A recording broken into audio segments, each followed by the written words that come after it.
वरिष्ठ नेता बाबू सिंह कुशवाहा जी, मंच पर उपस्थित कांग्रेस पार्टी के नेता पूर्व मंत्री अरुण कुमार सिंह मुन्ना जी, विधायक लखी यादव, विधायक पंकज पटेल, आरिफ हबीब जिला महासचिव जी, शैलेंद्र यादव ललई जी, हमारी पार्टी के अध्यक्ष लाल बहादुर यादव जी, अनिल प्रधान विधायक दीपचंद सोनकर जी, अरशद खान साहब, नदीम जावेद जी, राजनारायण बिंद जी, फैसल हसन, तबरेज जी, इंद्रजीत सिंह निषाद जी, सोमनाथ सिंह मुन्ना जी, राघवेंद्र जी, अरशद साहब और हमारे पूर्व एमएलसी से लेकर के बहुत सारे हमारे समाजवादी पार्टी के नेता, कांग्रेस पार्टी के नेता, इंडिया गठबंधन के सभी पदाधिकारी और इस चुनावी जनसभा में मैं देख रहा हूं बड़ी संख्या में हमारे सभी आदरणीय बुजुर्ग, किसान भाई, बड़ी संख्या में नौजवान साथी, माताएं, बहनें और पत्रकार बंधुओं, मैं सबसे पहले इस ऐतिहासिक जनसभा में उपस्थित मैं आप सबका बहुत बहुत धन्यवाद और आभार प्रकट करना चाहता हूं। मैं देख रहा हूं जहां पंडाल हमें पूरा भरा दिखाई दे रहा है, वहीं जितना बड़ा पंडाल है इससे 3 गुना ज्यादा हमें लोग पंडाल के बाहर दिखाई दे रहे हैं, जहां कोई छाया की जगह नहीं है। तपती दोपहरी में बाईं तरफ, हमारे बाएं और मंच के पीछे तक, दाईं तरफ बड़ी संख्या में दूर तक हमें लोग दिखाई दे रहे हैं। वहीं पीछे जहां सड़क है और जो घर दिखाई दे रहा है, घर की छतों पर समाजवादी पार्टी का झंडा लहरा रहा है। दूर तक हमें लोग दिखाई दे रहे हैं। और इस बार जौनपुर के लोग न केवल जिताने जा रहे हैं, बल्कि समाजवादी पार्टी के प्रत्याशी को रिकॉर्ड मतों से जिता करके लोकसभा में पहुंचाने का काम करेंगे। मैं देख रहा हूं कि अब चुनाव पूर्वांचल की धरती पर आ गया है और जो जोश, उत्साह और जिस तरीके से पार्टी के लिए हमें समर्थन दिखाई दे रहा है, इस बार पूर्वांचल से भारतीय जनता पार्टी का एक भी सांसद जीत करके नहीं जा पा रहा है। जहां अभी तक मैं कहता था, 5वें चरण के चुनाव तक मैं कहता था कि 80 लोकसभाओं में एक सीट पर लड़ाई है, वरना पूरी सीटें इंडिया गठबंधन जीत रहा है। लेकिन जिस समय प्रयागराज का समर्थन मिला है, इधर आजमगढ़ और आजमगढ़ से आगे जो समर्थन मिल रहा है, इधर जो जौनपुर वालों ने तैयारी कर ली है इस बार तो लग रहा है कि देश के प्रधान सांसद जी अपनी क्यूटो लोकसभा से भी हारने जा रहे हैं और इस बार इनका कोई मैनेजमेंट नहीं चलने वाला।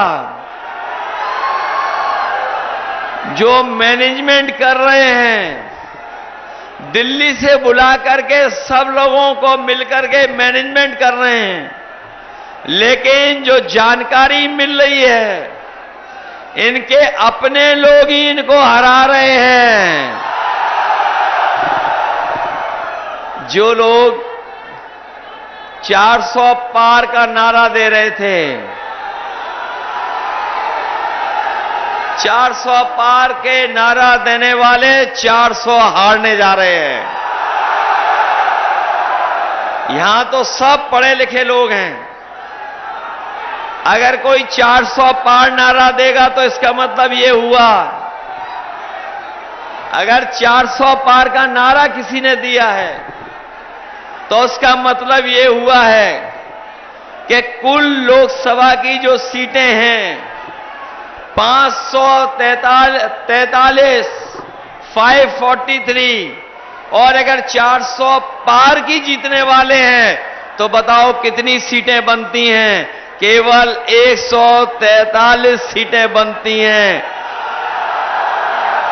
जो लोग स्वयं स्वीकार कर रहे हैं कि 400 पार 143 सीटें जीतेंगे, इस बार देख लेना जो जनता का गुस्सा है, इस बार 140 करोड़ की जनता इनको 140 सीटों के लिए भी तरसा देगी।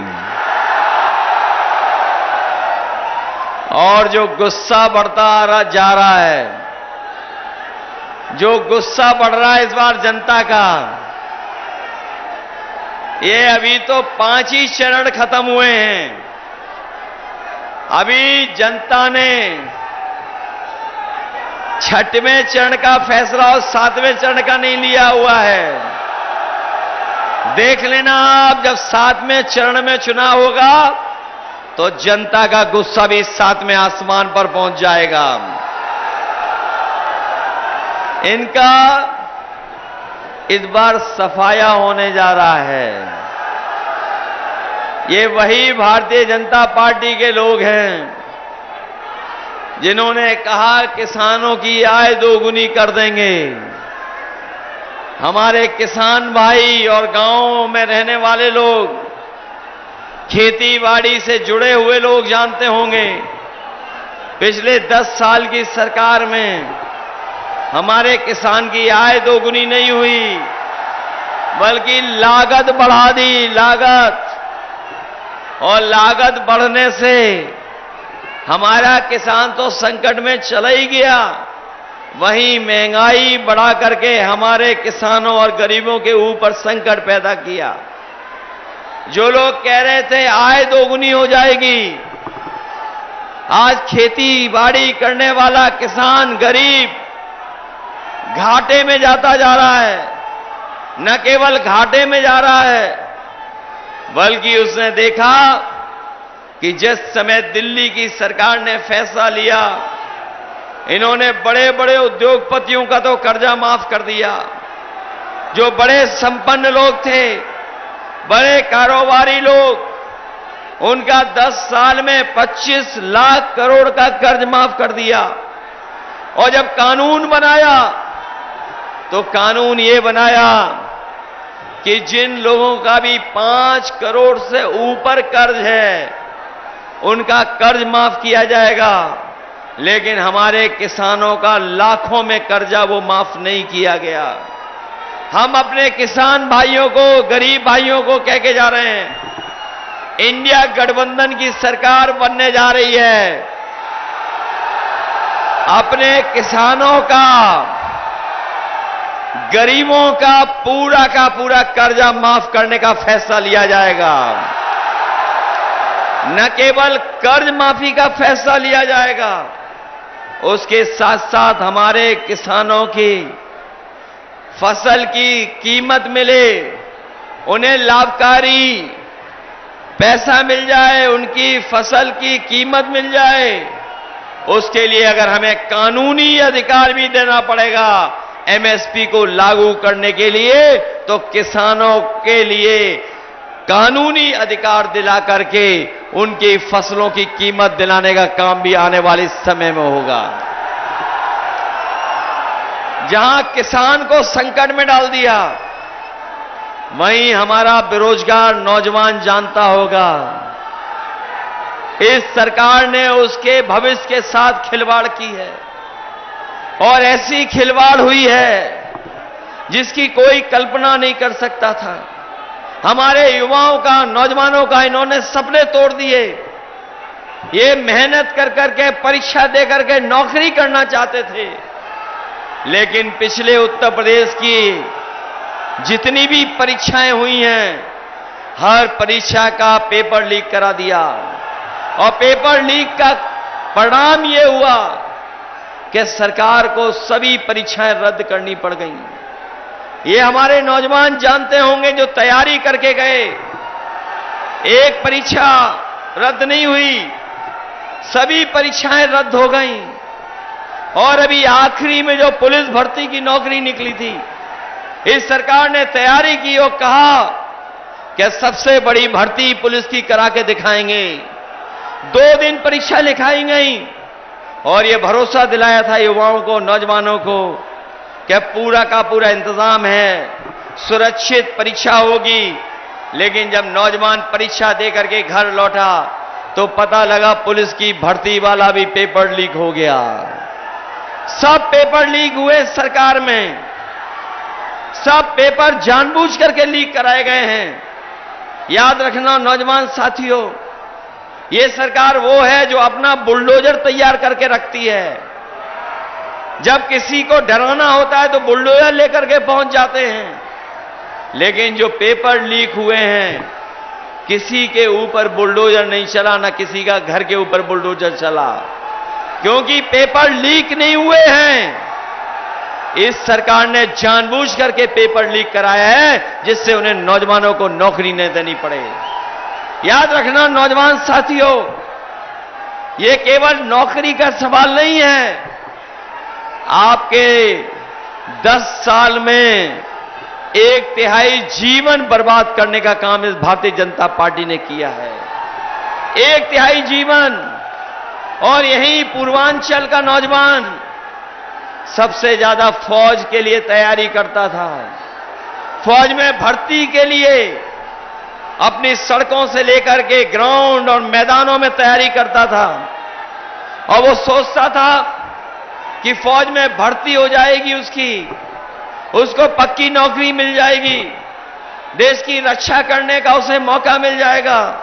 वो देश की रक्षा के लिए वर्दी पहनना चाहता था, लेकिन इस सरकार ने जो फौज की नौकरी थी उसको भी आधू अधूरी नौकरी बना दी। ये 4 साल की नौकरी बना दिया। ये अग्निवीर व्यवस्था लागू कर दी। मैं अपने तमाम नौजवानों को कह के जा रहा हूं कि जिस समय दिल्ली में सरकार बनेगी, ये फौज की आधी अधूरी नौकरी अग्निवीर वाली हमेशा हमेशा के लिए खत्म हो जाएगी। न केवल अग्नि व्यवस्था खत्म की जाएगी, बल्कि फौज की नौकरियों की संख्या बढ़ाई जाएगी। संख्या बढ़ा करके पहले जैसे नौकरी मिलती थी उसी तरह की फौज की पक्की नौकरी अपने नौजवानों को देने का काम होगा। इसलिए मैं आप सबसे सहयोग मांगने आया हूं। इस चुनाव में आप सबका सहयोग मांगने आया हूं और आपसे ये छिपा नहीं है कि इस सरकार ने महंगाई बढ़ाने का काम किया है। न केवल महंगाई बढ़ाई है, बल्कि हमारा किसान भाई जानता होगा, उसकी खाद की बोरी से भी चोरी की है सरकार ने। खाद की बोरी से चोरी हुई है। पहले 5 किलो, फिर और चोरी हुई 5 किलो। बताओ किसान की बोरी से 10 किलो चोरी हुई क्या नहीं हुई? न केवल 10 किलो चोरी की, बल्कि हमारे किसानों से जबरदस्ती डीएपी के साथ साथ नैनो यूरिया भी खरीदवाई इन्होंने। और जो नैनो यूरिया खरीदी, उससे ना पैदावार बढ़ी, ना फसलों को फायदा पहुंचा। और बाद में जानकारी हुई कि जिस तरीके से बड़े बड़े उद्योगपति भारत छोड़ करके चले गए, उसी तरीके से नैनो यूरिया बनाने वाले लोग भी भारत छोड़ करके भाग गए।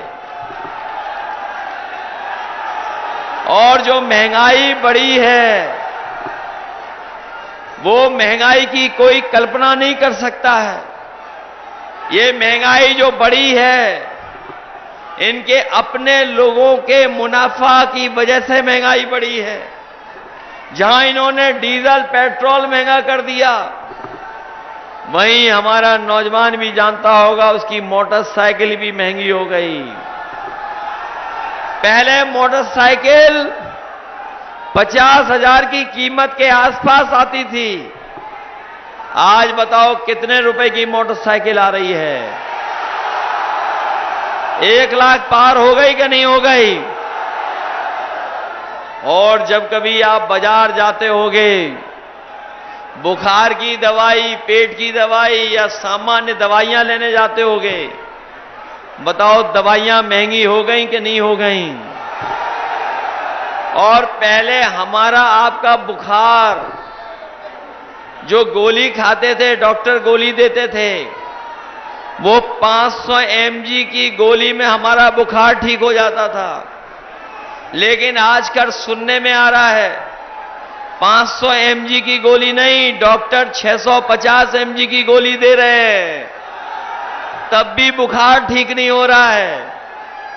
और याद रखना, ये सरकार वही है जिसने हमारे और आपके लिए एक नकली वैक्सीन लगवा के वैक्सीन लगवा दी।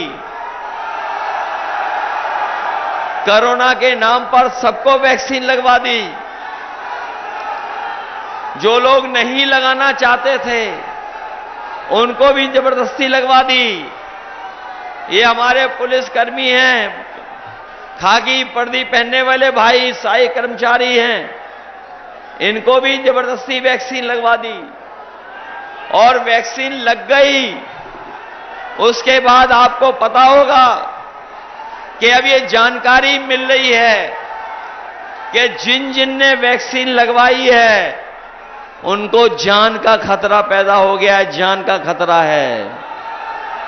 न केवल इन्होंने जान का खतरा पैदा किया वैक्सीन लगवा करके, बल्कि वैक्सीन वाली कंपनी से इन्होंने कमीशन भी वसूला है।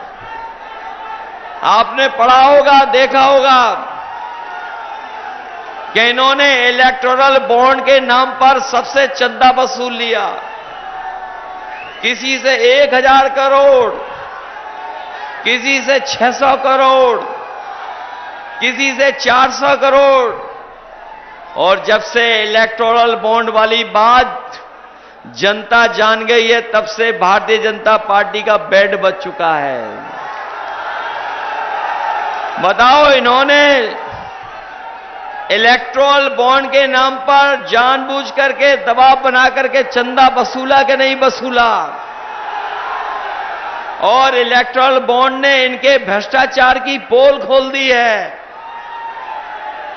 इतना लूट और इतना झूठ किसी ने जनता को नहीं बोला होगा जितना भारतीय जनता पार्टी के लोगों ने बोला है। आज भारतीय जनता पार्टी के लोग कह रहे हैं, और उनके दिल्ली वाले प्रधान सांसद जी कह रहे हैं कि आजकल शहजादे आए हुए हैं, शहजादे वोट मांग रहे हैं। मैं उनसे कहना चाहता हूं कि ये जो शहजादे वाली टीम बनी है, यही आपको शह देगी और यही मात देने का काम करेगी इस बार। और ये कांग्रेस, समाजवादी पार्टी मिलकर के 1-11 हो गए हैं। और जौनपुर वाले जानते होंगे, इनके दिल्ली और लखनऊ वाले इंजन टकरा रहे हैं, सामने के नहीं टकरा रहे हैं। बताओ, टकरा रहे हैं दिल्ली और लखनऊ वाले इंजन। कहने वो कहते थे डबल इंजन की सरकार है, लेकिन जौनपुर वाले जानते होंगे कि दोनों इंजन टकरा रहे हैं सामने।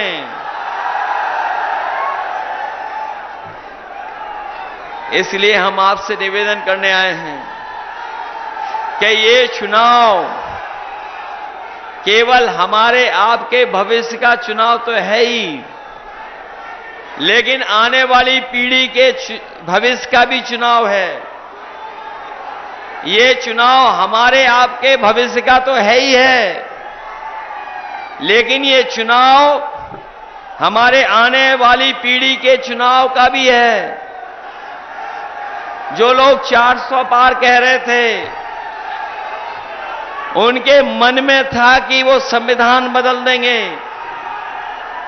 लेकिन जिस तरीके से वोट पड़ा है और बहुजन समाज के लोगों का समर्थन मिला है, ये समर्थन जो मिला है बहुजन समाज का, मैं ये कह सकता हूं कि जो लोग संविधान बदलने निकले थे, उनको इस बार हम सब मिलकर के बदलने का काम करेंगे। बताओ, संविधान बचाओगे कि नहीं बचाओगे? जहां ये आने वाली पीढ़ी के भविष्य का चुनाव है, वहीं समुद्र मंथन की तरह संविधान मंथन भी होने जा रहा है इस चुनाव में। एक तरफ वो लोग हैं जो संविधान को खत्म करना चाहते हैं, संविधान बदलना चाहते हैं, वहीं दूसरी तरफ समाजवादी पार्टी, कांग्रेस पार्टी और इंडिया गठबंधन के लोग, वो लोग हैं जो संविधान को बचाना चाहते हैं। ये संविधान बचाने की भी लड़ाई है, और मैं आपको सावधान करने आया हूं। मैं आपको सावधान करने आया हूं। ये बीजेपी वाले और बीएसपी वाले अंदर ही अंदर हाथ मिलाए हुए हैं। ये बात तो समझ में आ रही होगी कि नहीं आ रही है कि ये बीजेपी वाले और बीएसपी वाले अंदर ही अंदर हाथ मिलाए हुए हैं। पहले टिकट किसी और की थी। ये जितने भी आपके खिलाफ लड़ रहे हैं, ये जितने भी आपको दिखाई दे रहे हैं, ये जितने भी आपको विरोध में दिखाई दे रहे हैं आपके, एक समय था वो सब आपकी पार्टी से टिकट मांग रहे थे। बताओ, टिकट मांग रहे थे कि नहीं मांग रहे थे? लेकिन कोई बंबई से आया, कोई बंबई से आया, इंतजाम कर करके टिकट ले गया। लेकिन जब टिकट का किसी ने विरोध किया तो बताओ कहां पहुंचा दिया उसको? कहां पहुंचा दिया था? कोई ये कह रहा था, मैंने सुना है, कोई ये कह रहा था कि आपसे उन्होंने टिकट मांग ली थी बारात में, इसलिए जेल जाना पड़ा।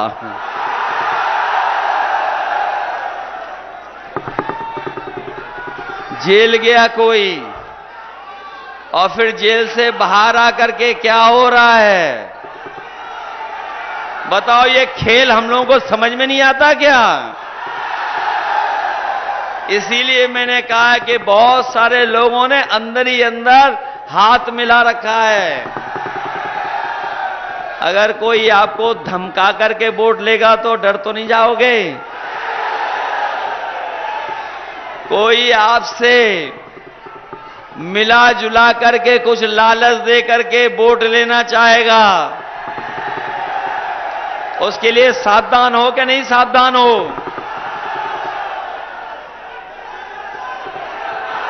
वैसे जौनपुर वाले घबराने वाले लोग नहीं हैं।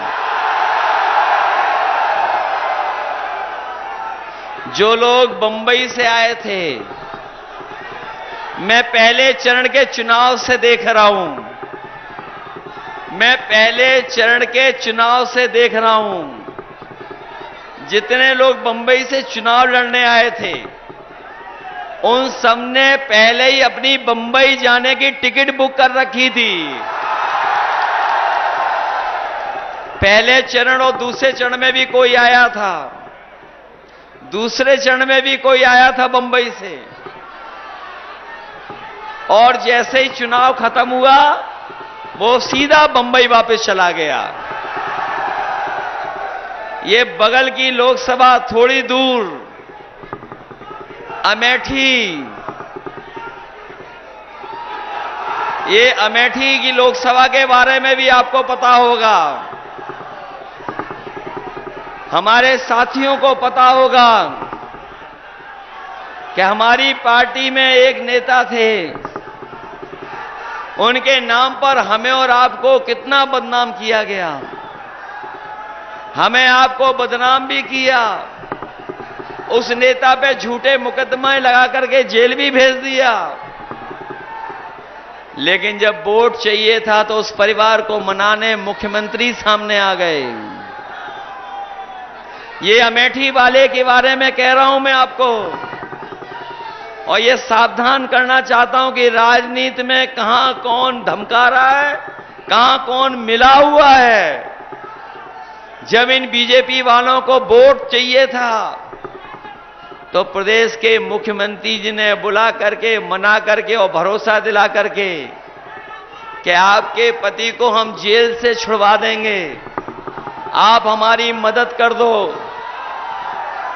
मदद ली, और फिर अभी लोकसभा का चुनाव था तो उन परिवार के लोगों को समझाते रहे, बुझाते रहे, उनकी मदद करते रहे।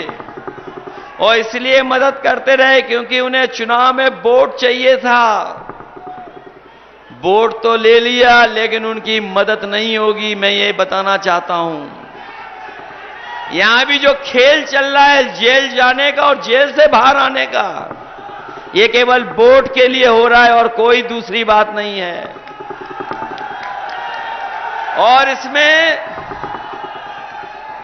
इसमें खेल हो रहा है G20 की तरफ से। ये जो खेल खेला जा रहा है, ये जो आयोजन होते थे G20, याद है कि नहीं याद है? G20 का मतलब जानते हो आप? आप नहीं जानते हो। जो पार्टी G20 के आयोजन कर रही थी वो ये बताना चाहती थी कि 2 गुजराती, बाकी बीजेपी में सब जीरो। तो खेल कहां से हो रहा है? 2 नंबर से खेल हो रहा है। इसलिए सावधान हो कि नहीं सावधान हो आप लोग? ये बात भी जानते होंगे कि बीजेपी ने ही बीएसपी की टिकट तय कराई है। ये बात पता है कि नहीं पता है? और जो टिकट कटवाई वो किसने कटवाई? ये खेल तो जौनपुर वाले सब समझ रहे होंगे। इसलिए सावधान हो कि नहीं हो। इसलिए मैं आपसे जहां अपील करने आया हूं वहीं आपसे मदद मांगने भी आया हूं और आपका सहयोग मांगने भी आया हूं। ये चुनाव ऐतिहासिक चुनाव होने जा रहा है, देश को बचाने के लिए चुनाव होने जा रहा है।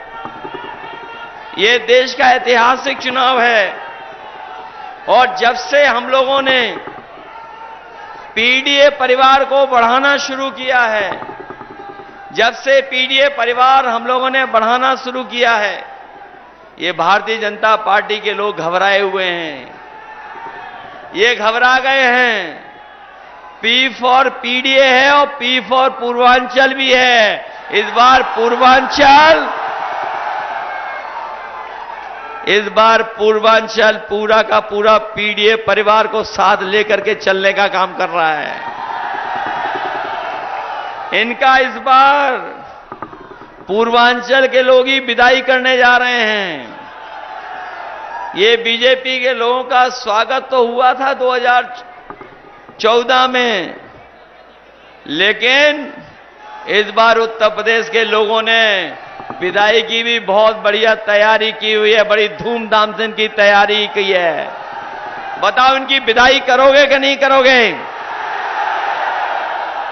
न केवल मंत्रिमंडल बदलेगा, मंत्रिमंडल तो बदलेगा ही बदलेगा, मीडिया मंडल भी बदल जाएगा। और इलाका तो वो रहा है जिसने सामाजिक न्याय की लड़ाई को हमेशा मजबूत बनाने का काम किया है। सामाजिक न्याय की लड़ाई को मजबूत बनाने का काम किया है। इसलिए आप लोग सावधान रहना। ये जो लोकतंत्र बचाने की लड़ाई इसलिए भी है क्योंकि बाबा साहब भीमराव अंबेडकर जी ने जो हमें संविधान दिया है, ये संविधान हमें अधिकार दिलाता है। यही संविधान है जो हमें न्याय दिलाता है। यही संविधान है जो हमें सम्मान दिलाता है। यही बाबा साहब भीमराव अंबेडकर जी का हमारा जो संविधान, ये हमारे आपके लिए संजीवनी है। इसलिए जहां भविष्य का चुनाव है, वहीं हमारा संविधान बचाने का भी चुनाव है। इसलिए अपने नौजवानों से कह करके आ रहा हूं कि जहां बेरोजगार हैं नौजवान, न कोई सम्मान का रोजगार मिल पा रहा है, न इनको नौकरी मिल पा रही है। समाजवादी पार्टी और इंडिया गठबंधन ने तय किया है कि दिल्ली की नौकरियां 30 लाख अभी भरी नहीं गई हैं, खाली है। तो 30 की 30 लाख नौकरी और पूरे आरक्षण की व्यवस्था को लागू कर करके अपने नौजवानों को नौकरी देने का काम होगा। हमारी माताएं बहनें जानती होंगी, जब समाजवादी सरकार थी तो हम लोगों ने समाजवादी पेंशन देना शुरू कर दिया था। अपनी पढ़ी लिखी लड़कियां जो आगे बढ़ना चाहती थीं, उनके लिए हम लोग विद्याधन दे रहे थे, जो नेताजी ने शुरू किया था। लेकिन जैसे ही सरकार बनी, इन्होंने योजनाओं को बंद कर दिया, बदल दिया।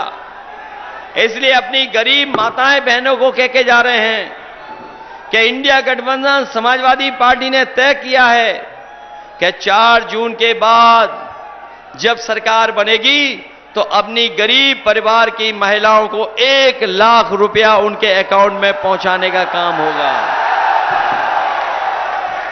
जहां 1 लाख रुपए पहुंचेंगे उनके अकाउंट में, कर्ज माफ तो होगा ही होगा,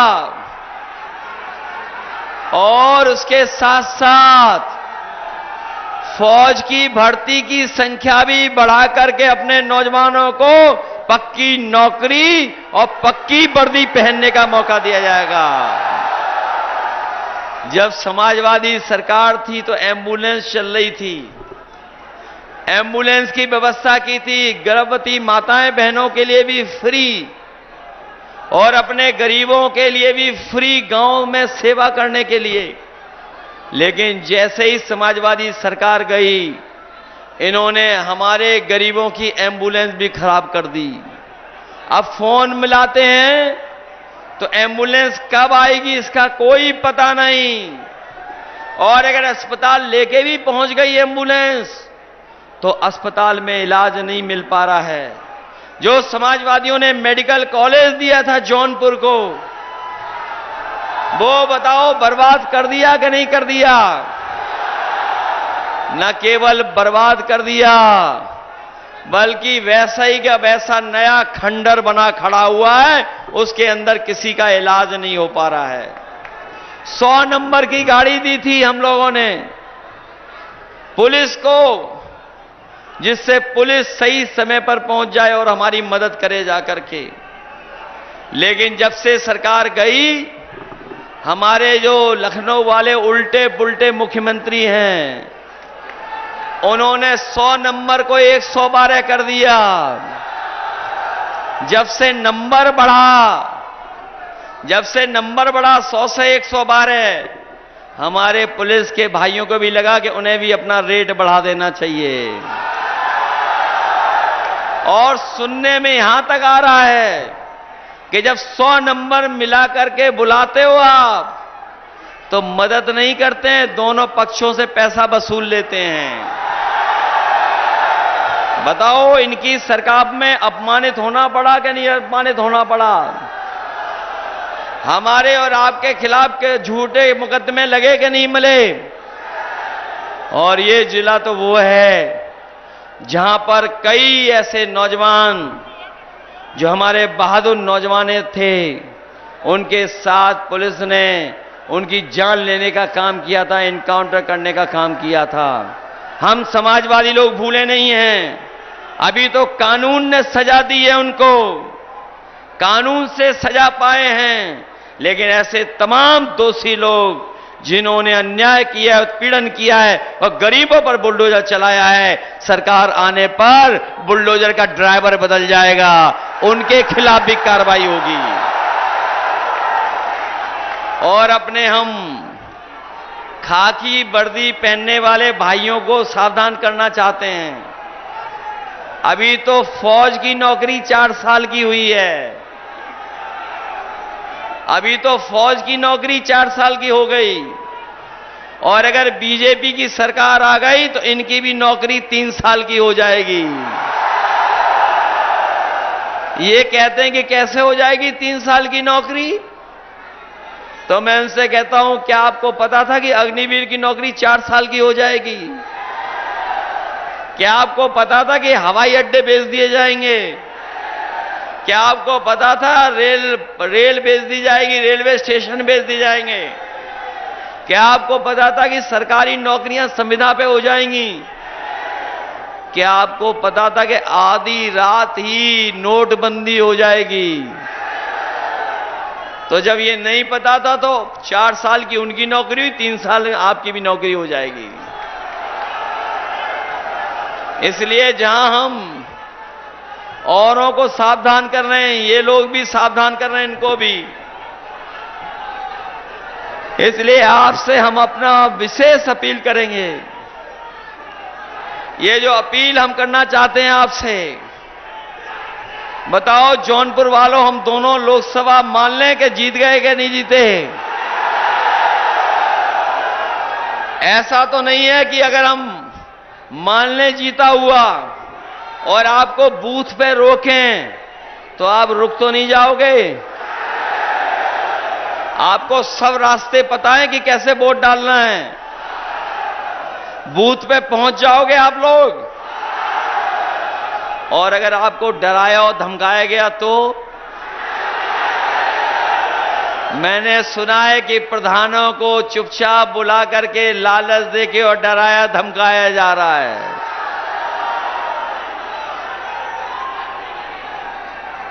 सुना है ऐसा?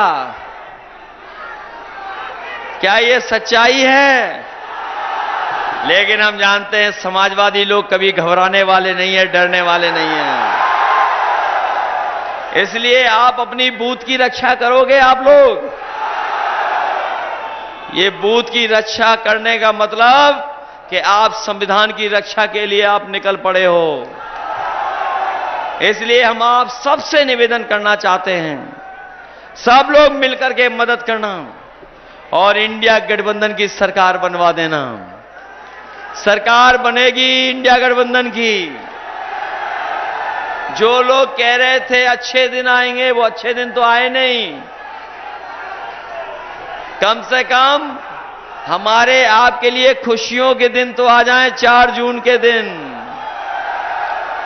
और जो लोग मनमर्जी से काम करते हैं, जो लोग मनमर्जी से काम करते हैं, आत्मतुष्टीकरण के लिए काम करते हैं, उन्हें कम से कम अपने बोर्ड से सबक सिखा देना कि इस बार मनमर्जी और आत्मतुष्टीकरण नहीं चलेगा, बल्कि संविधान की बात होगी और बाबा साहब भीमराव अंबेडकर जी के संविधान के रास्ते पर देश के चलने का काम होगा। इसलिए मदद करिए आप सब लोग और अपनी पार्टी के जो प्रत्याशी हैं, बाबू सिंह कुशवाहा जी, इनको जिताओगे सब लोग। बताओ समीकरण ठीक है कि नहीं है? बताओ समीकरण से घबरा गए दूसरे लोग कि नहीं घबरा गए? और जो छोड़ के जा रहे हैं आपको, उनसे हम लोग कमजोर नहीं हो रहे हैं। ये सब बंबई कनेक्शन है जो एक दूसरे से मिला हुआ है। ये जो बंबई कनेक्शन है, ये भूल जाएंगे हमारे उत्तर भारत के लोग कि बंबई में बताओ कितना अपमानित होने पड़े थे हमारे जौनपुर के भाई बहन जो बंबई में रहते होंगे। बताओ इन बीजेपी के लोगों ने, उनके सहयोगी लोगों ने अपमानित किया था मुंबई में कि नहीं किया था? कितना परेशान किया, पीटा, अपमानित किया, भगाना चाहते थे वहां से।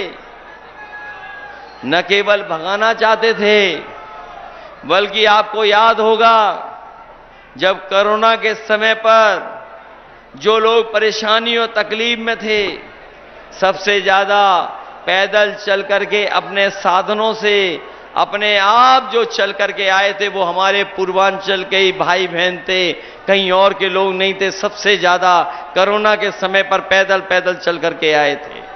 ये भूले तो नहीं हो आप लोग? और ये जो आपका विकास रोक दिया इन्होंने जौनपुर का, ये तो नहीं भूल गए आप? और जो अन्याय हो रहा है, झूठे मुकदमे लग रहे हैं, जो झूठे मुकदमे लग रहे हैं, उससे सब लोगों को बचाओगे, वोट डालोगे इनके खिलाफ। इसलिए सब लोग मदद करना, यही मैं आपसे निवेदन और अपील करने आया हूं कि बाबू सिंह कुशवाहा जी को एक एक वोट दे करके उन्हें जिताने का काम करना। बहुत बहुत धन्यवाद और बहुत बहुत मैं आभार प्रकट करता हूं।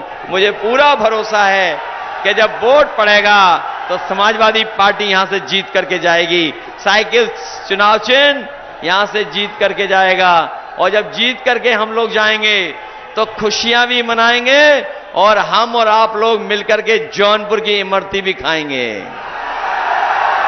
बताओ, हमारा मुंह मीठा करोगे आप लोग? इमरती खिलाएंगे नहीं? हमारे एमएलसी साहब कहां गए? वो दूसरे कहां गए? इसलिए सब लोग मिलकर के मदद करना। जहां हमारा किसान नौजवान तकलीफ में रहा है, वहीं यहां औद्योगिक क्षेत्र के हमारे व्यापारी भाइयों को भी बहुत नुकसान हुआ है। उनको कोई सहूलियत मदद नहीं मिली है। हम अपने तमाम उद्योगों कारोबार चलाने वालों को कह के जा रहे हैं, समाजवादी सरकार और दिल्ली में सरकार बनेगी तो हम उनके लिए भी विशेष मदद करने का काम करेंगे, जिससे उनका कारोबार भी आगे बढ़ सके और कारोबार से हमारे लोगों को नौकरी रोजगार भी दे सके। बहुत बहुत धन्यवाद सब लोगों का।